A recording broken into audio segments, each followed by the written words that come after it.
నమస్కారము. నంద్యాల పట్టణ మీడియా మిత్రులందరికీ నమస్కారము. నేను station house officer Nandyal, provisional excise station Nandyal. ఇప్పుడు ప్రస్తుతానికి ఇక్కడ మనము సమావేశము ముఖ్య ఉద్దేశం ఏమంటే, ఆల్రెడీ కొత్త ఎక్సైజ్ పాలసీ విధానము 1/10/2024 నుండి స్టార్ట్ అయింది. మేము Nandyal SHO limits, Nandyal municipality, Nandyal rural, Nandyal Bandi Atmakur mandal, Gadivemula mandal, Mahanandi mandal, Panyam mandal, ఈ మండలాలు మున్సిపాలిటీ మొత్తం కలిపి 24 షాప్స్ బడ్జెట్ నోటిఫికేషన్ ఇవ్వడం జరిగింది రాజశ్రీ కలెక్టర్ గారు. అదేవిధంగా మా గౌరవనీయులు ఎక్సైజ్ సూపరింటెండెంట్ రవికుమార్ సార్ గారు బడ్జెట్ నోటిఫికేషన్ ఇవ్వడం జరిగింది. మేము ప్రాసెస్ కూడా స్టార్ట్ చేసి జరిగింది. బ్యాంకర్స్ ఒక సెల్ ఓపెన్ చేయడం జరిగింది. State bank of India employees కూడా ఇక్కడే ఉన్నారు. అప్లికేషన్స్ రిసీవ్ చేయడానికి టెక్నికల్ కానిస్టేబుల్ గారు, సబ్ ఇన్స్పెక్టర్ గారు కూడా ఉన్నారు. తర్వాత వచ్చేసి హెల్ప్ డెస్క్ కూడా అరేంజ్ చేయడం జరిగింది. అక్కడ ఒక కానిస్టేబుల్, మా కానిస్టేబుల్ ఉండి ఎవరైనా అప్లికేషన్ వేయడానికి వచ్చిన వాళ్ళకి ఎలాంటి డౌట్ ఉన్నా వాళ్ళకి వివరంగా తెలియజేయడం జరుగుతుంది. తర్వాత లైసెన్స్ ఫీజుకి సంబంధించి కూడా నంద్యాల మున్సిపాలిటీ 65 లక్షలు, నంద్యాల రూరల్ 65 లక్షలు, బండియాత్మకూరు మండల్ 55 లక్షలు, గడివేముల మండల్ 55 లక్షలు, మహానంది మండల్ 55 లక్షలు, పాండ్యం మండల్ 65 లక్షలుగా బడ్జెట్లో ప్రభుత్వం వారు నిర్మించిన దాని ప్రకారం లైసెన్స్ ఫీజులు ఈ విధంగా ఉన్నాయి. ఆల్రెడీ ఎక్సైజ్ సూపరింటెండెంట్ గారు ప్రెస్ మీట్లు తెలియజేయడం జరిగింది.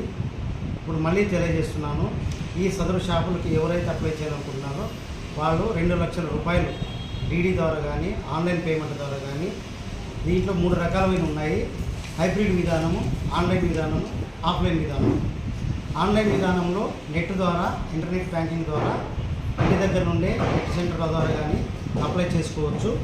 చేసుకున్న తర్వాత అప్లికేషన్ మా స్టేషన్ తీసుకుని వస్తే మేము అన్నీ చెక్ చేసి వెరిఫై చేసి మేము సంతకం చేసి వాళ్ళకి టోకెన్ నంబర్ వచ్చిన తర్వాత దానికి పాస్ ఇవ్వడం జరుగుతుంది. తర్వాత ఈ బ్యాంక్ని షెడ్యూల్డ్ బ్యాంక్స్ మాత్రమే 2 లక్షలు డీడీ తీయాలి. చలాన్ కానీ డీడీ కానీ షెడ్యూల్డ్ బ్యాంక్లో తీయాలి. నాన్ రీఫండబుల్ ఫండ్ ఇది వెనక్కి రాదు. తర్వాత వచ్చేసి డీడీని in favour of district prohibition and excise officer Nandyal, payable at Nandyal అని మాత్రమే డీడీ తీయాలి. నేను చలాన్ తీసినా ఇబ్బంది లేదు. ఆ చలాన్కి సంబంధించిన హెడ్ ఆఫ్ అకౌంట్స్ కూడా మీకు తెలియజేస్తాను. దీనికి కావాల్సింది 2 పాస్పోర్ట్ సైజులు అవసరము, ఫోటోస్. తర్వాత గుర్తింపు కార్డు, ప్రభుత్వ గుర్తింపు కార్డు ఏదైనా కానీ ఉండాలి.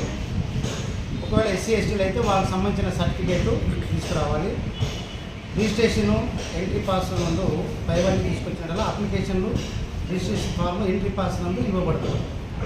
తర్వాత ఈ ఎంట్రీ పాస్ రిజిస్ట్రేషన్ మనం ఆ రోజు లాటరీ 11వ తేదీ కలెక్టర్ ఆఫీస్ నందు వైఎస్ఆర్ సెంటినరీ హాల్ నందు 11వ తేదీ కలెక్టర్ గారు, ఎక్సైజ్ సూపరింటెండెంట్ గారి ఆధ్వర్యంలో తీయబడుతుంది.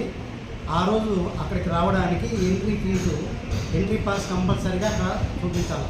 ఎంట్రీ పాస్ ఉంటేనే తప్ప లోపలికి అలౌట్ చేయదు.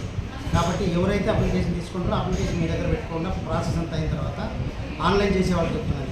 స్టేషన్ దగ్గరికి వచ్చి అది చూపించేసి మీరు పాస్ తీసుకోవాలని తెలియజేయడం జరుగుతుంది. తర్వాత డ్రా, ఎక్కడైతే ఎవరికైతే లైసెన్స్ ఇక్కడ డ్రా తగిలిందో వారు అక్కడ వెంటనే ఏదైతే మీకు లైసెన్స్ ఫీ చెప్పారో దాన్ని 1/6 అమౌంట్ ఇమీడియట్గా అక్కడే స్పాట్లోనే పేమెంట్ చేయాల్సి ఉంటుంది. అక్కడ బ్యాంకర్స్ కూడా ఉంటారు. మీ డీడీ రూపంలో ఇచ్చినా, క్యాష్ తీసుకొచ్చినా అక్కడే అడ్జస్ట్ చేయడానికి వీలు ఉంటుంది. లాటరీ తీసేస్తామండి.